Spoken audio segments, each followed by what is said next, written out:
Hi guys, so today I'm going to do the second chapter of the book. I did it the other day and it didn't record and it was really annoying, but because I'm in a good mood and it got me the empty coffee in that cool cup with a straw. I'm going to read it for you guys. Get it quickly. I'm going to take it out of its pack. Thing because it's quite annoying. Oh, great.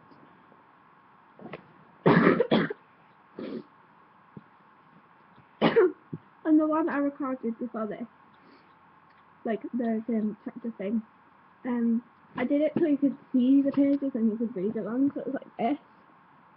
But I can't do it this time because I don't have a wall to put on. Yeah, let's get reading. As soon as Lucy had disappeared, the old man sat down once again on the bench. He stared at the ground in silence, blowing great clouds of smoke from his pipe, while Heidi explored her new surroundings with delight. She went up to the goat stall, which was built at the side of a hut, but found it empty. Then she went round to the back and stood for a while, listening to the noise and the wind made whistling through the branches of the fir trees.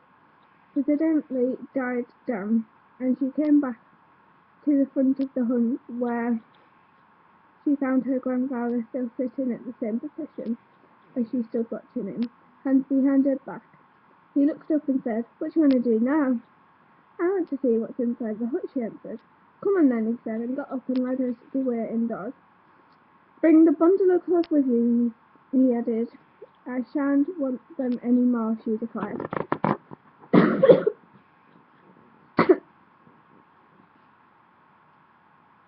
The old man turned and looked sharply at her. I saw her black eyes shine with anticipation. "She's no fool," he muttered to himself, and added loudly, "Why is that? I was able to run about like this with goats, like goats do." "Well, so you can," said her grandfather, "but bringing the things inside all the same." Then opening one the cupboard, Heidi picked up a bundle and followed the old man into the biggest room, which was a whole extent of his living quarters. She saw a table and chair and his bed over in one corner. Opposite was the stove and one with a big pot, which hanging. There was a door in the wall which the old man opened, and she saw it in a large cupboard with the clothes hanging in it. There were shelves in it too. One held the skirts, socks and handkerchiefs, and another plates, cups, glass, while the top one was full of brown loaves, some smoked meat and some cheese. They were in fact were all the old man's possessions. Heidi went inside and opened the cupboard and pushed her bundle right to the back, that it would not be easy to see. "Well, where shall I sleep, grandfather?" she asked.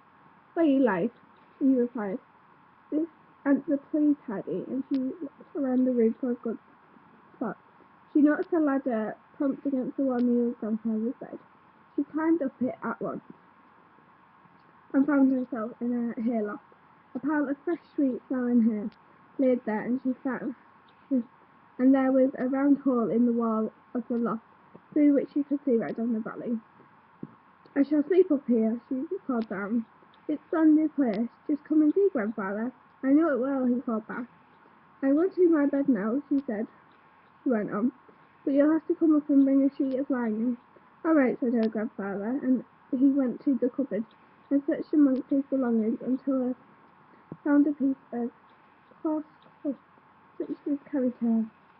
He found she had already made herself a sort of mattress and a pillow of hay and placed them so that she would be able to look through the hole in the wall when she was in bed. "That's right," said the old man, "but it needs to be thicker than that," and he spread a lot more hay over her so that she would not feel the hard cloth through it. The thick cloth brought the sheet so heavy and could hardly lift it by itself. The thickness made a good protection against the pickled hay stick. Together they spread out, and Heidi took the end under her mattress to to make sure it was all neat and comfortable. Then she looked at her bed thoughtfully, and for some moments she said, "You've forgotten something, Grandfather." "What's that?" he asked. "A blanket to cover it and crept under I go to at night." "That's what you think it is? Suppose I haven't got one." "Oh, well, then it doesn't matter," said Heidi. "I can easily cover myself up with hair." And she was just going to fetch some more when her grandfather stopped. "Wait a bit," he said, and he went down the ladder and took from his own bed a great sack made of heavy linings which brought up to us. "Isn't that better than hair?" he asked, and then put it over the bed. Heidi was delighted with the result. "That's a wonderful blanket, and the whole bed's lovely. I wish it was bedtime now so I could get in." "I think we might have to eat first, don't you?" said Grandfather. Heidi had forgotten everything else in the excitement over the bed. But the mention of food, she realised how hungry she was, and had eaten nothing all day except a piece of bread and a cup of weak coffee before setting off on a long journey. So she replied, "Oh yes, well then, if we agree, let's go and see about a meal." And he followed Heidi down the ladder. He went to the stove, lifted a big pot and changed, put a smaller one in its place, and sat himself down on a three-legged stool, and blew up the fire and bellowed till it was red and glowing. As the pot began to sing, he put a large piece of cheese and toasted fork and moved it to and fro in front of the fire until it became golden yellow all over. At first, Heidi just stood there watching with great interest. Then she thought of something else and ran to the cupboard. When her grandfather brought the steaming pot and toasted cheese to the table, he found it was laid with two plates, two knives and a round loaf. Heidi had noticed these things in the cupboard and knew they would be needed for the meal. "I'm glad to see you can think of things out for yourself," he said. "But there is something missing." Heidi looked at the steaming pot and went back to the cupboard. She could see one mug there and two glasses. So she took a mug and a glass and put them on the table. "That's great. You know how to be helpful," said her grandfather. "Now, where are you going to sit?" He himself was sitting in the only chair, so Heidi fetched a three-legged stool and sat down on them. "You've got yourself a seat, all right, but rather low one, and even with my chair he would not be high enough, even to reach the table." So saying, the old man got up and pushed his chair in front of Heidi's stool and put the mug filled with milk on it, and a plate with a slice of bread covered in the golden toasted cheese. "Now that we have a table to yourself, you can start eating," he said. Then he perched himself on the corner of the big table and began his own meal. Heidi took up the mug and drank thirstily. After that she drew a deep breath, for she had too busy drinking to breathe, and set an empty mug. "Is the milk good?" asked her grandfather. "It's the best I've ever drunk," Heidi replied. "You must have some more then," and he refilled her mug. She ate the bread and cheese were tasty, delicious, and every now and then took a drink. She looked as happy and content as anyone could be. After the meal, her grandfather went to the goat stall, and Heidi watched him sweep the floor and the broom, and then put down some fresh straw for the animals to sleep on. When that job was done, he went into his work and saw off several round sticks of wood. Then he bored holes to fit them in a strong flat piece board, and then when he had fitted them all together, the result was a high chair. Heidi watched him silently in her amazement. "Do you know what this is?" he asked when he had finished. "It's a chair especially for me," she said wonderingly. "And how could you make it?" She got her eyes into her head and not know how to use them, thought the old man. Next, her buzzed himself with some small repairs in the hunt, driving the nails here and there, tightening the screw in the door, and so on. Heidi followed at his heels, watching him with close attention to everything that she knew and interest to her. Thus the afternoon passed. A strong wind sprang again, whistling and rustling through the fir tree. The sound pleased Heidi so much that she began to dance and jump about, and her grandfather stood watching her from the front of the shed. Suddenly there was a shrill whistle, and Peter appeared in the midst of a herd of goats. Heidi gave a cry of delight and rushed to greet a friend of the morning. As the goats reached the they all stood still, except for the two graceful animals, one brown, one white, which detached themselves from the others, and went to the old man.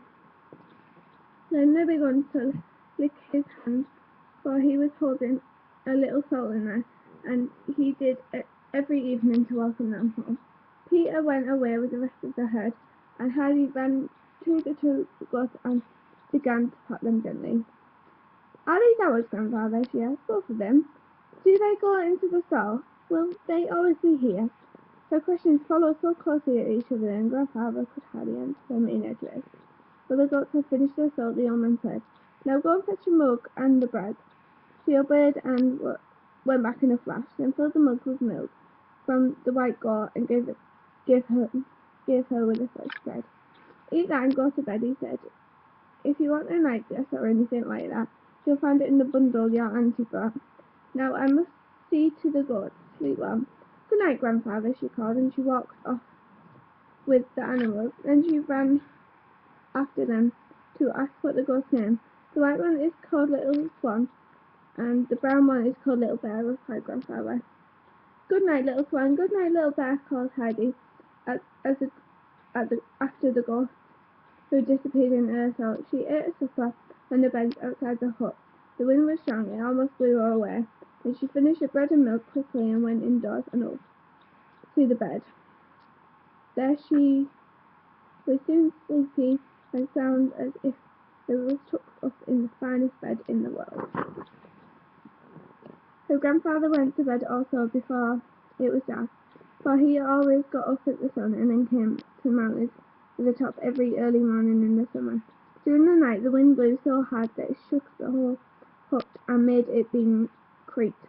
It shrieked down the chimney and brought one or two of the old fern branches crashing down. But after a while the old man got up, thinking the child might be frightened. He climbed up the ladder and went over to her bed. Just then the moon, which was covered by scuddling clouds, shone straightly through the hole onto the wall, onto Heidi's face. She was fast asleep under a heavy coverlet, one rosy cheek resting on her chubby little arm, and with such a happy expression on her face that she must surely have been dreaming a pleasant thing. He stood looking down on her till clouds covered the moon again, darkness the room. Then he went back to bed. So that is the end of the chapter. The next one's A Day with the Goat. So we will be reading that next. So yeah. So hopefully you guys enjoyed this video. I was trying to read it really fast so you could get the message and trying to read it so you could understand what I was saying. So hopefully you guys enjoyed this video. Remember to like and subscribe and follow me on the social networks below, and I will see you guys soon. Hopefully you enjoyed this series as well. Bye!